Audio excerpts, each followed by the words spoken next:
The funding for this video is provided by the amazing members of my Patreon. Also contributions from viewers like you. Thank you. Yeah, I started from PBS Kids. What you gonna do? Fight me? Anyway, roll the video.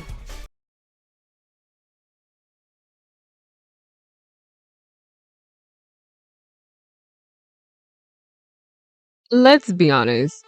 TikTok changed so many things about fandom, including blackness's presence in this phenomenon, especially with music.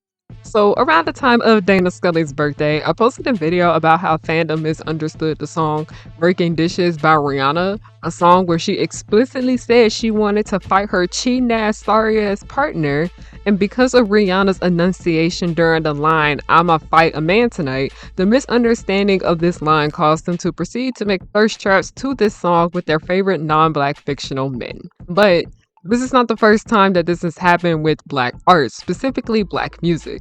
As TikTok fandom has done similar things with other media, let's talk about killing stalking. So this video won't get demonetized because I need my bills paid. To briefly put it, Killing Stalking is a manhwa about a man brutalizing another man and holding him hostage in his home. On TikTok, when people made videos about this song, they used the song Killing Me Softly with his song by the Fugees. A very iconic song in black culture got reduced to being labeled as the Killing Stalking song. When white listeners engage with these popular songs, they often regard them as undiscovered gems that have hence gone unappreciated by the zeitgeist. This became most apparent to me in 2020 when Killing Me Softly became a trending sound on the app. For many users, this was a pleasant re-entrance of the song into pop culture, but their white counterparts treated it as something new and shining with little interest in its established history. Instead of appreciating this black classic, white users marveled at how underrated 8-time Grammy Award-winning Lauryn Hill was. There was a lack of respect for her artistry or the huge impact she had on music, relegating this song to referral as the TikTok song, or worse, the Killing Stalking song. The co-opting of such a meaningful, familiar work for black audiences totally depredicates its cultural educational qualities. Rather, the cross-culture consonance between black and white audiences is widened. What could stand to be a valuable opportunity for connection and appreciation for the way culture production shapes different artistic landscapes becomes another instance of cultural alienation. When Tupac's Keep Your Head Up went viral, a song clearly targeting black women and identity, TikTok was again filled with white and other non-black creators co-opting and trying to redefine its meaning rather than listening and appreciating the work for what it was. Because of what happens when black art gets out of black circles, this is why people start discussing gatekeeping, why sometimes it isn't always a bad thing. With the behaviors within fandom over the last few years, we might need to start gatekeeping blackness just a little here because white people in these spaces do not understand boundaries. Come on, boys, get loud. 'Cause when the music starts bumping, the whole place will be jumping. It's my scene, you know what I'm. Hey y'all, it's Harriana and I'm back with another video. Hi, hello, how are you doing? My name is Harriana and welcome back to The Pirate Ship, also known as Harry Hook's Pirate Ship. I am the captain, you are not my first mate. I'm called the first mate because you want to know why? Bring your ear closer to the speaker so you can hear me clearly. No one's worthy of being the first mate. But hi, hello, how are you doing? My name is Harriana and I like to make content based on nostalgia and family and children's entertainment and all the issues that I've had within those spaces. Today, we are going to be talking about blackness in fandom spaces and why, oh yeah, sometimes we do need to gatekeep our art. By the way, y'all, I'm hungry as hell while filming this video, but I know like once I eat, I'm gonna be knocked out. I told myself I need to get this video done by tomorrow because I need my money. So let's go ahead and get this thing rolling. Anyways, as I was saying, before we get started, me and my good friend Amaya Janelle, we wrote 2 essay collections together. The first one is called Do Not Call Me Sis, which we will be referring to today in the video. It is a collection of essays about fandom, misogynoir, ableism, entertainment, and white feminism. And then we wrote the second part of that. If you see the stain on it, I'm sorry, but it is called You Still Cannot Call Me Sis, because because we still have so much to say. If either of these books interest you, they're pretty much the same book, but we wrote more of what we didn't say in the first one in here. Please consider purchasing from our website. We have audiobook only in the first book. The second one we don't have it in audiobook yet. We have them both in physical copies, and we also have them in digital copies. And with digital copy, you get the book right away. Alright, now let's begin. So what really made me want to make this video has to do with this comment that this white lady left on Threads of me just talking about something in relation to a black convention and cosplay, and they said something super duper ignorant, and I was like, you know what, I think it is time that we have a discussion about we might need to start gatekeeping blackness and fandom at least a little bit more. If you guys see me looking down, it means I have my laptop on my lap. If you see me constantly doing that, that's what that means. And also, for some reason, today's look is inspired by Galleria Garibaldi. I wanted to wear a white shirt with this, but I don't know. I just wanted to rewear my Howling cosplay shirt that I wore one time. But so let's go ahead and begin. I want to continue on with the music discussion as we talked about in the beginning. But I also want to talk about how the way we see fandom now, which is technically a good thing to a certain extent, fandom used to be white as hell, like super duper white, lily white.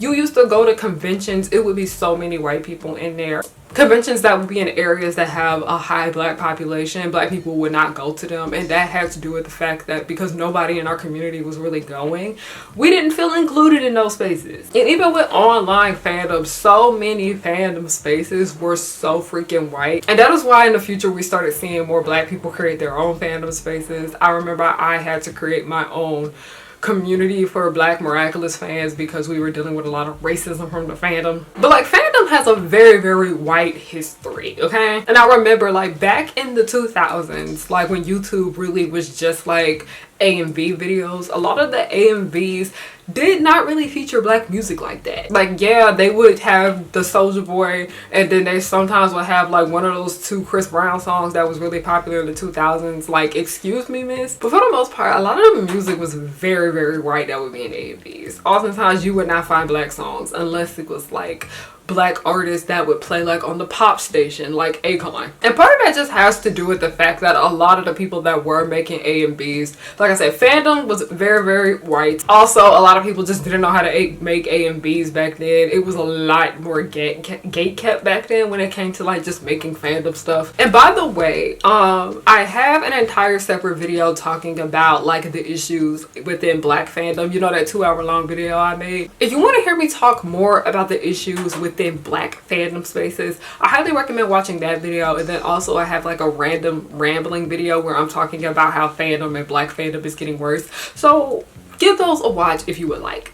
And I feel like within the last few years, and a lot of this has to do with TikTok, black people have become more and more prominent figures within fandom spaces, and we have been seeing more and more black communities within fandom arise.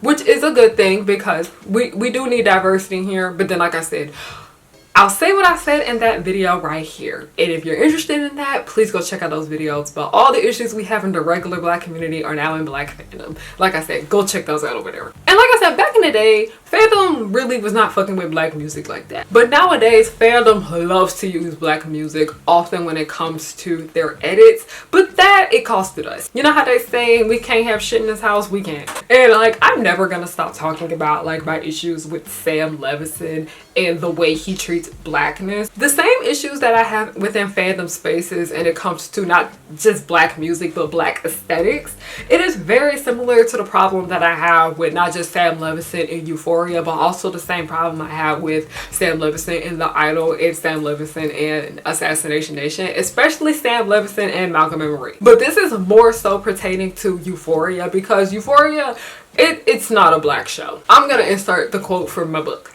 and then we'll be back. It's unsettling because from paying attention to Levinson's productions, he is obsessed with black aesthetics involving non-black characters, including hairstyles, music choices, references, and fashion pieces. Like Sam Levinson liking to use black aesthetics, but he likes to remove black people from it as much as he can, Fandom does the same thing. With black music especially. Also, y'all be butchering the hell out of slang terms and AAVE. Like, I will never forgive just fandom, not just fandom, but just like TikTok culture butchering the word pick me. Because I remember I had said something along the lines of how Natalie in Miraculous Ladybug, you know, my favorite character in Miraculous Ladybug, I said something along the lines of how she does pick me shit. And there was some white girl in my comment section having the nerve to tell me that that is not what a pick me was. And she tried to tell me what a pick me was.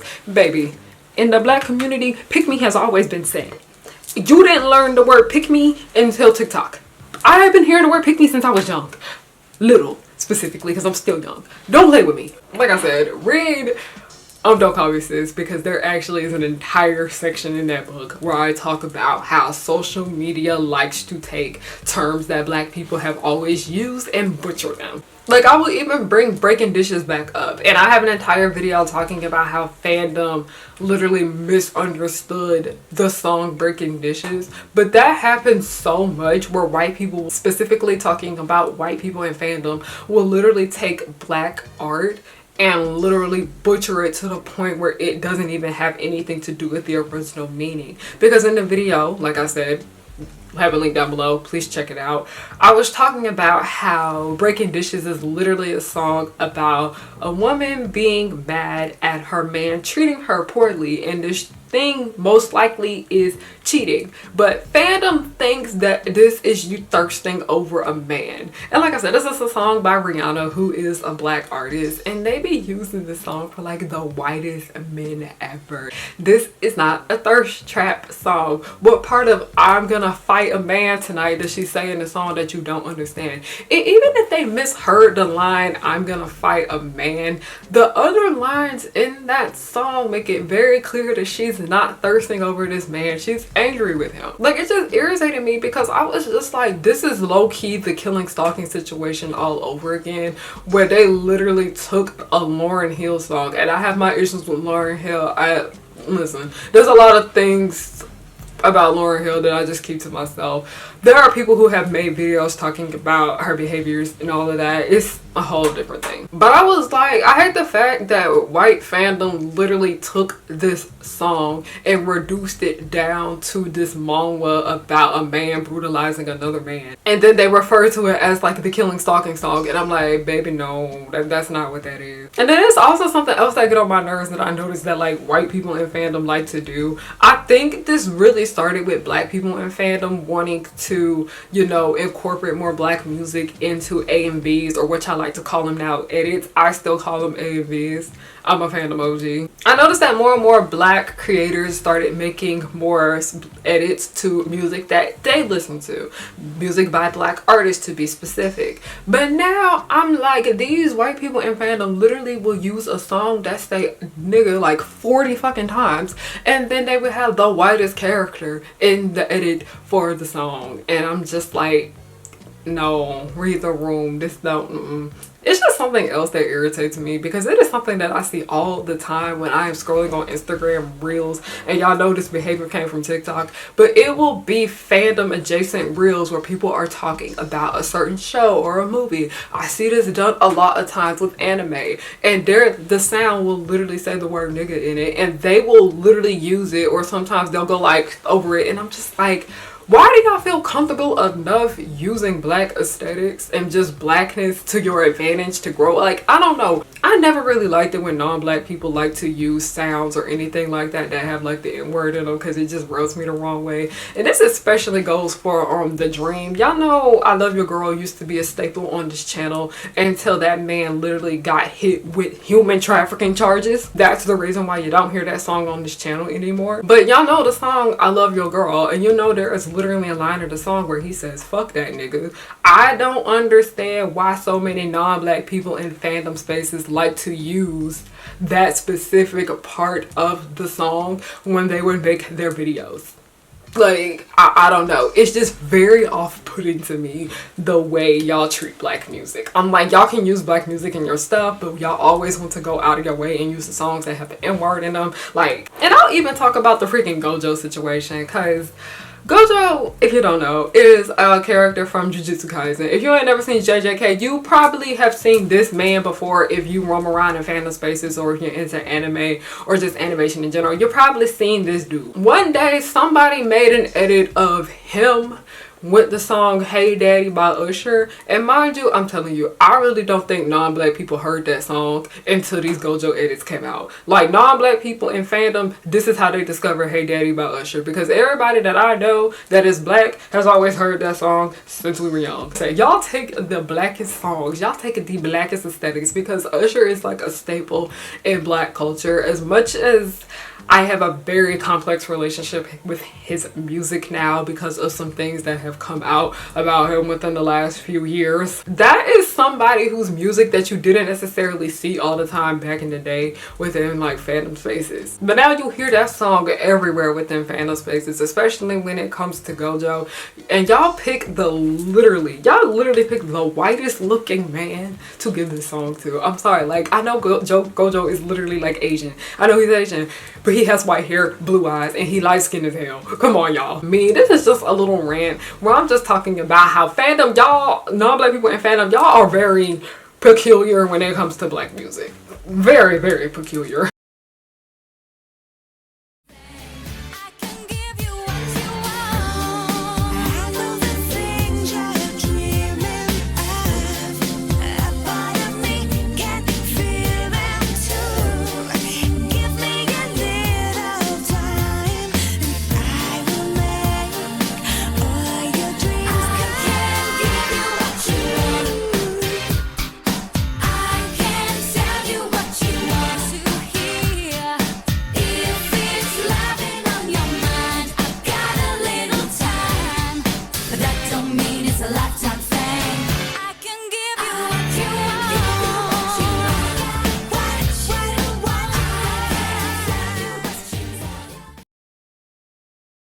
Okay, next I want to move on and talk about the Blerdcon situation. Mind you, if you think I'm going to sit here and drag Blerdcon for something that happened years ago that they have actually taken care of and changed, you have come to the wrong video. This is not what I am going to do with that, but I feel as though we need to have an entire discussion about how that debacle came up, and because people still don't seem to fully understand why white people and just non-black people need to stop sticking their non-black noses in our business. So for those of you guys who don't know, Blerdcon is a convention held in the DC area every year that highlights blackness within fandom spaces. You know, black gamers, black cosplayers, black anime fans, black comic book artists, all of that jazz. I went to Blerdcon in 2020 and I had a really good time, and I also got to meet a lot of y'all, so that was really fun. But every time Blerdcon arises,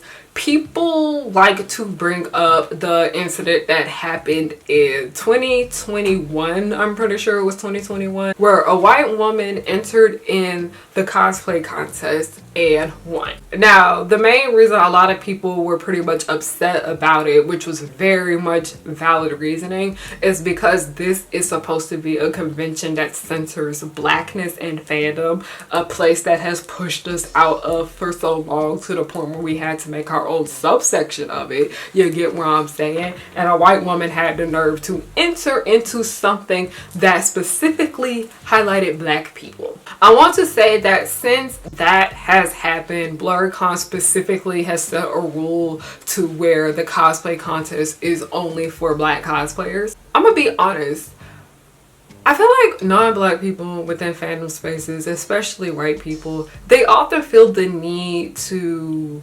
overstep and want to be involved in things that don't concern them. Y'all literally get everything. Pretty much every con out here is very much white centered. Even the cons that have high black populations that attend them, there's still a whole bunch of white people that go to them. Y'all still have a lot from the convention. Now, like I said, what really got me wanted to make this video because this person pissed me off. I'm not gonna say who this cosplayer is, mainly because she thrives off of negativity and she likes negative attention. She likes arguing with people. She's MAGA, so I'm just gonna go ahead and let y'all know now. She's very much alt-right. She literally was talking about how she wants to do a MAGA Miku costume this year at DragonCon. Like, no, Bookie. She had the nerve to say that her main issue with Blerdcon had to do with the white woman winning the cosplay contest, and she said she felt as though she was pressured into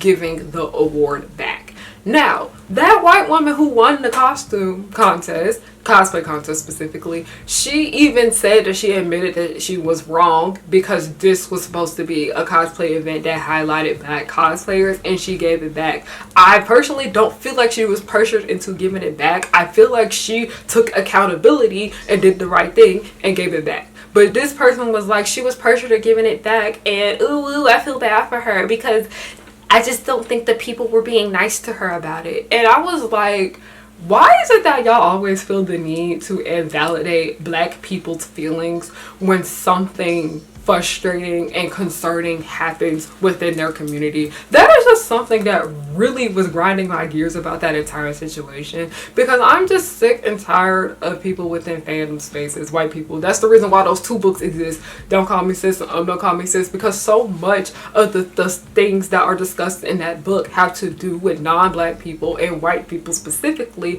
and validating how black people feel about art and media and the problems that we have within our subculture. And because that stupid ass comment and that stupid ass reply pissed me off so much, I took to my community tab. I wanted some audience input on this. I really wanted to ask how y'all felt about this, because I was like, last time I checked, if it's a black centered event, you shouldn't have entered the contest in the first place. I'm sorry, but black people have every right to be mad about a white person winning something. Like I said, I'm gonna agree with the audience input stuff in a minute, but I was just like, anytime, like I said, Blerdcon has literally took accountability. They made the change and it has not happened again. Like, the con learned, they grew from it. But this person is just still stuck on the fact of, oh, y'all bullied a white lady for entering a cosplay contest that highlighted black people. And I'm like, you are missing the point. I mean, is Blerdcon not a conjunction word for black nerd? So I can fully and wholeheartedly understand why there was some uproar over someone white winning the award. We are not trying to be exclusionary, but I think the event itself is pretty self-explanatory. And I think on top of the fact, people have a right to be upset with a person saying something like that is reductive and non-conductive to the discussion. Why do we have to take a step forward just to have someone try to have us take 4 steps backwards? Why are you so adamant about being the devil's advocate or trying to be logical about something that's illogical? A MAGA Miku is insane considering Miku would never support that. It's literally Blerdcon. I can't even imagine having the audacity to even enter the contest as a non-black person. Man, I feel like as a white person, it's kind of obvious that white people should not be participated in Blerdcon competitions. It's an event meant to highlight black people, so why take that opportunity away when white people are prioritized in every other fandom space already? It just sounds straight up racist to me, honestly. As a white woman who enjoys cosplay, I feel like going to the convention is one thing, but entering the cosplay contest, nah, I rather feel out of place. I would feel horrible taking the spot from someone who belonged in that space. I'd love to go and support all the wonderful black creators and cosplayers, but I'm not trying to upstage anyone. She could have gone and supported the con, but actually partaking and removing a chance for a black winner is just like, you really didn't think about that decision? It seems obvious, but maybe it's genuine naivete, or maybe she's just selfish. I think creating black spaces in fandom is important because I've seen people treat black cosplayers like real life fix-it art pieces, the ones that act like switching the skin color, gender, etc. is an improvement over the OG, and I think that's nuts. I've already seen people act hostile to black cosplayers, so I understand the need for safety. However, this is a very slippery slope for segregation. There is very little black representation in nerd fandom, so it can feel very isolated. I would love to go to Blerdcon, but as a non-black person, I wouldn't expect to enter a contest. I would think contests were meant to highlight black fans and even promote professionals.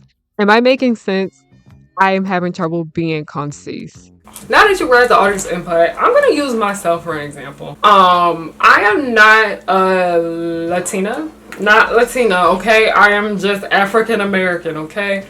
I went to a Latin cosplay panel at a con that I was attending, and for the most part I was just listening in, not really talking over anybody. I really wanted to learn about them and their culture and their love and appreciation and their relationship to cosplay. I did ask them questions regarding their culture and their ethnicity and their background and all of that because I was curious to know. But at the end of the day, I was not trying to invalidate nobody on that panel or in that room or speak over them. Because guess what?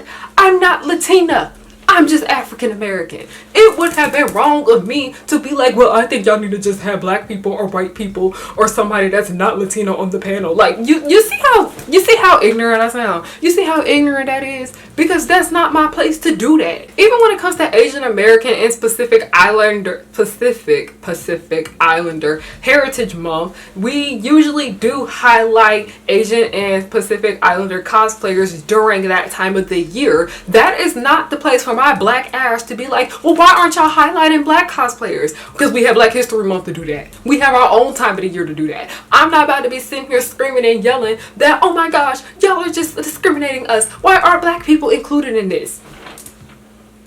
Do y'all see the problem? Like when it came to the Latin cosplay panel, that was their thing. I was not going to try to take this away from them. And when we highlight Asian and Pacific Islander cosplayers for their time of the year, we do that. I'm not gonna sit here and try to yell over them acting like I need to be included in this. Child, okay. Now, the last little thing I want to talk about when it comes to gatekeeping blackness and fandom spaces, I really want to sit here and just discuss the entire thing regarding black girl gamers because I feel like a lot of people miss the point of why that community was created in the first place. Y'all know the gaming community in general has been very much anti-black and just anti-POC in general. But guess what? It's also very anti-woman. The gaming community has so much misogyny, and then when you throw black women into it, it's just spewing misogynoir. But basically, people were getting angry with the fact, specifically white women in fandom, were getting mad at the fact that they couldn't join black girl gamers. And I'm like, y'all have so many other gaming communities that y'all can join and pick from. There are so many to choose from. But you literally want to sit here and yell and scream about a gaming community specifically made for black people. A community that pushes us away all the time because you feel left out for the first time in your life. We feel left out all the time. Not feel left out all the time. We are left out all the time. And it's not even just black girl gamers that I have noticed. There is a reason why these spaces exist. The reason these spaces exist is because y'all, as in non-black people in fandom, specifically white people especially, y'all have pushed us away for so long. Y'all have literally pushed us away so far and so long to the point where we had to make our own spaces. And one thing I have noticed that when it comes to these black spaces, we are still very much accepting of everyone. Because even with a lot of these black conventions and these black events, these black cosplay and gaming events specifically, like in-person events specifically, non-black people are still usually allowed to come to them because everyone is welcome. But at the end of the day, this is supposed to be an event that highlights blackness in these spaces. Places that have pushed us away for so long. I have met so many people that went to conventions in the early 2000s. Y'all know Erie, love her. Y'all need to check out and get her new book. I still need to get it myself. But she is Asian American. She was in my long 2-hour long video, but she had been going to the con since like the late 90s, and she was telling me about how so much has changed over the years because cons used to be white as hell. Cons used to be super duper white, and part of the reason black people and just non-black people in general didn't really show up to them is because, I'm gonna be honest, A lot of us just feel out of place when we don't see other people that look like us in these spaces. Sometimes we feel like other people that look like us aren't really into the things that we like. And that is why so many of us run to spaces that are made specifically for us with people that look like us, because we want to feel that sense of community. We want people to understand certain things that we go through that other races may not get. And like I said, all skin folk ain't kinfolk. I got 2 videos talking about how black fandom is literally not perfect. But I feel like we have to sit and think about why these black fandom communities and black fandom events exist in the first place. When I say we need to gatekeep blackness in fandom, I mainly just feel as though it's because non-black people just get way too comfortable with blackness, but then it gets to the point where it becomes disrespectful. Like, that's the main point I really want to get across. And that concludes the end of this rant. We're about to get into the Q&A portion of this video. Thank you guys so much for watching this rant video. We are about to get into the Q&A portion of the video. I want to put my sunglasses back on because I feel like it just completes the look. I don't know.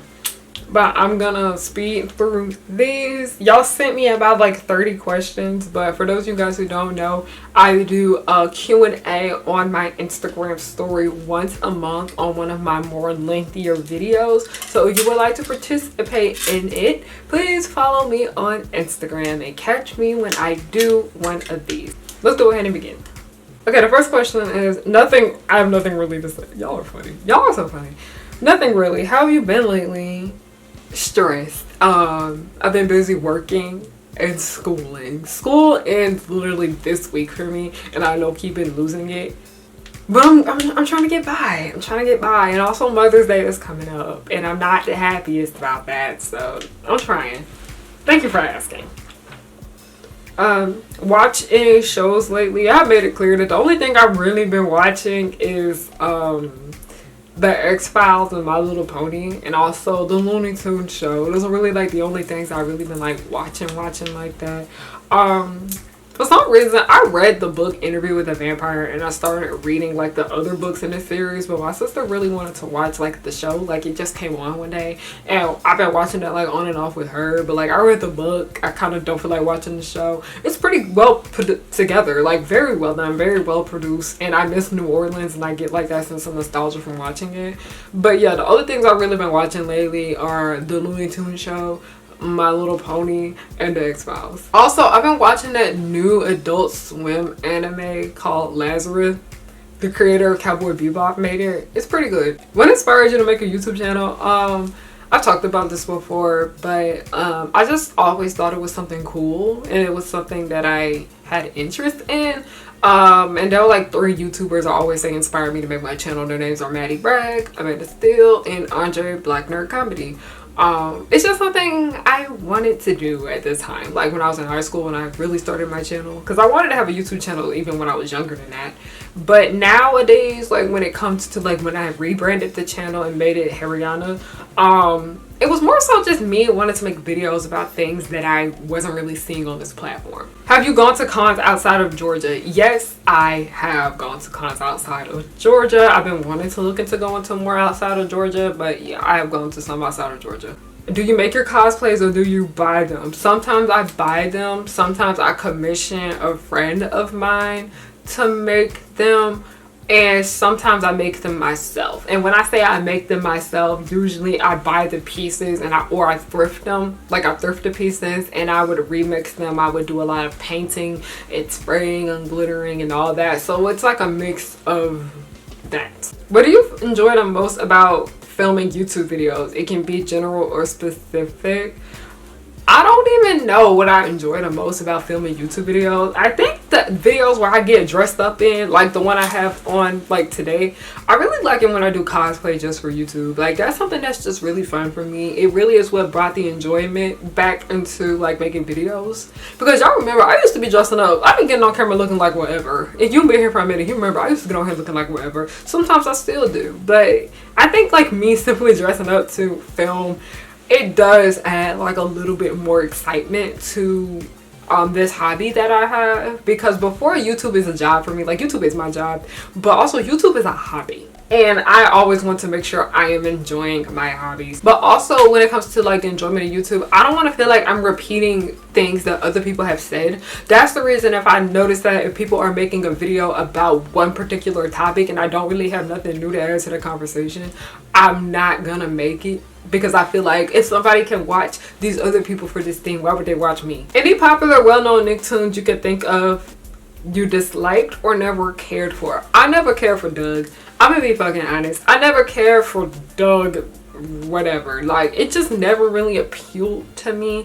I never liked Ren and Stimpy. That show was just so stank looking to me. I can't. I never really liked Ren and Stimpy. I really didn't start to appreciate Rugrats, because y'all know I always all grown up over Rugrats any day. I didn't really start to appreciate Rugrats until I got older, and that's mainly because I like the parents in the series, like the parent characters, especially like Phil and Lil's parents. I love them. Those are like my favorite couple in that show. But really the only Nicktoon I can really think of that was like popular and had like a lot of attention would have to be like Doug. I really used to like the Loud House, but then it started to get really annoying and really repetitive to me, so that's why I stopped watching it. But like well-known, like I'm thinking a lot of like well-known Nicktoons I usually really enjoy, or the ones that are like very popular and hated already, I probably don't like those either. I will say I'm not necessarily the biggest fan of the Fairly Odd Parents the older I have gotten, because y'all already know why for numerous reasons I have spoken about in the past. What is your opinion on the movie Sinners? I have not seen Sinners yet. I do plan to watch it.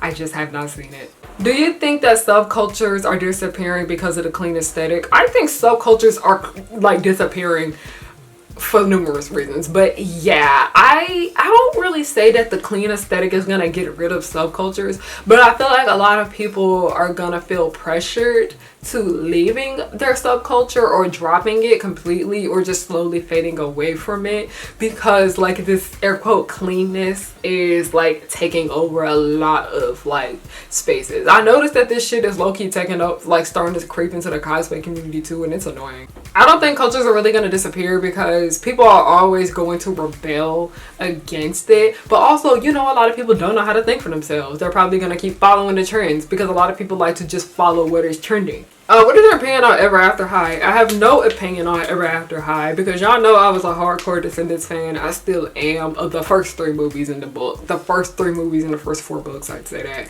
I'm not really into the stuff they do in Red or anything like that. But I just got really turned off from it because the fans constantly kept telling me to watch Ever After High. I watched a few episodes of it. I thought it was cute. I didn't have an issue with it. But like people constantly bombarding me to watch it. And anytime I talked about how I love Descendants, I would constantly have people going off on me saying Ever After High is better. So I'm just turned off from it. One day I might come around to watching it and liking it. I don't know. It's just, I just feel nothing for it. I have nothing against it. It's just the fans kind of turn me off for it with the constantly dragging Descendants to uplift it. Have you ever seen the Nickelodeon show Rock, Paper, Scissors? It's funny and feels like regular show. I have not. I might check it out though, because I do love regular shows. What are some good things to do at a comic convention, Comic Cons that don't spend too much money? I'm glad you brought it up, because I actually said I do want to make a video probably one day talking about things to do at a con that don't cost no money. If you pay for a badge, pretty much there are so many things that are included in that badge. Okay, that's one thing I always tell people. That badge literally gives you access to so much stuff. The game room is usually free in the con, like including the badge is usually the game room. Some of the workshops are free. Some workshops you have to pay for, probably like $1 or $2, but some of the workshops are free. Go to panels, y'all. Go to panels. Go to freaking panels. Panels are free, and people usually put their time and energy and a lot of work into putting those panels together for people. Like, please go to panels. Go to the game room, please. They put a lot of effort getting all them games in there for y'all. There's so much free shit that you can do at a con, and when I say free shit, I'm talking about stuff that you actually already pay for. Cosplay meetups are usually free too. They don't usually charge you. Like, they shouldn't charge you for a cosplay meetup. We're gonna have to have a discussion if y'all doing that. Do you listen to K-pop? Sometimes. I'm not like a hardcore K-pop fan, but if I like a song, I'll listen to it. If you could go back and tell your younger self something, what would you say? You gonna be okay, girl. Girl, you gonna be okay. You gonna get through this. That's really what I would say. That's really what I would just tell her. Cause younger me, she needed help. I know the girl needed help. girl, making choices.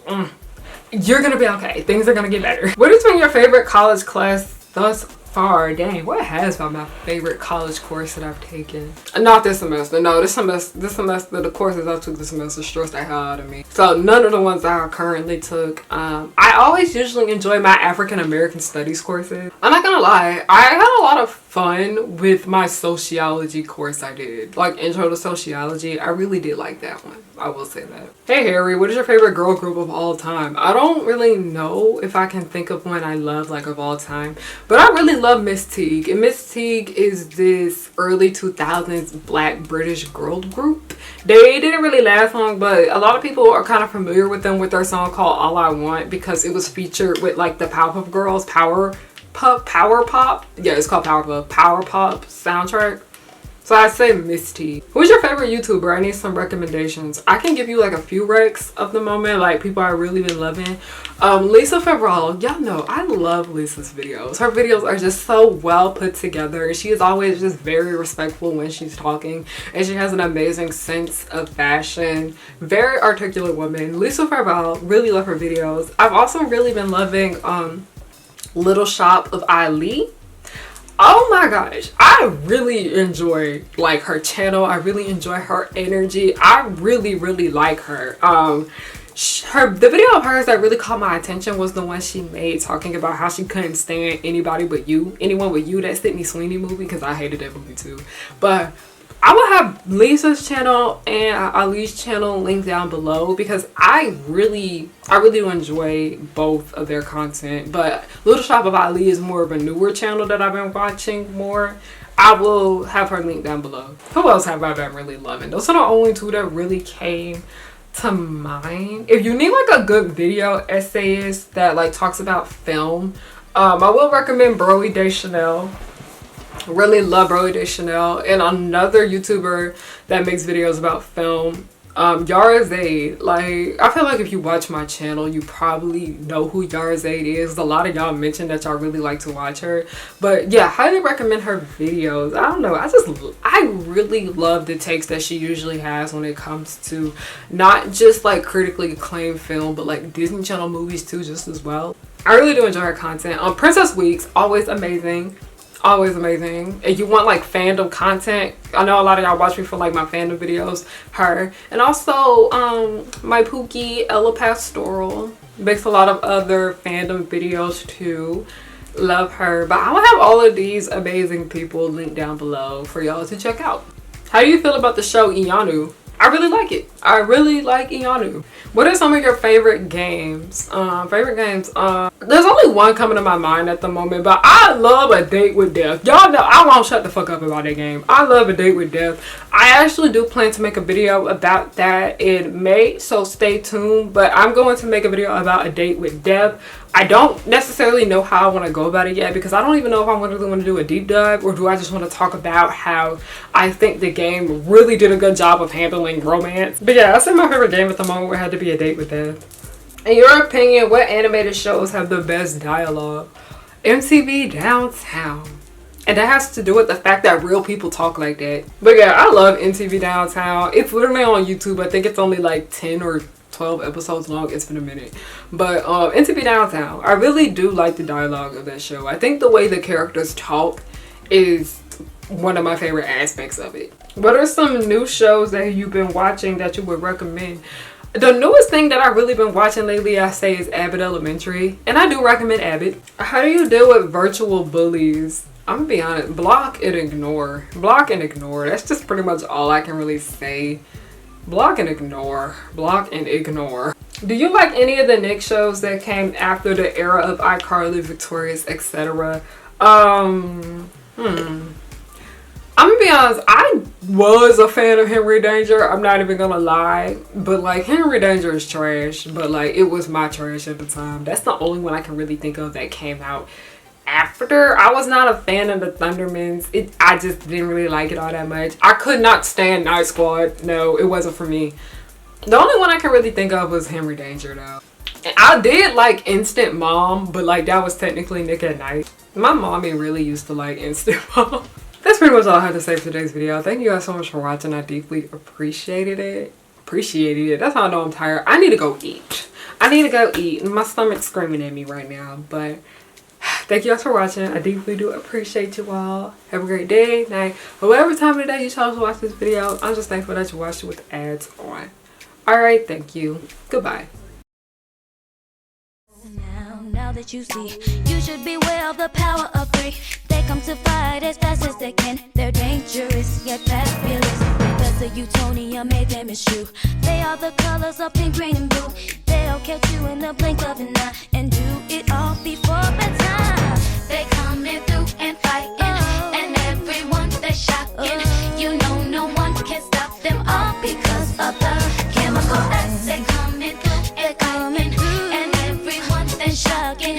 You know no one can stop them all because of the chemical acts.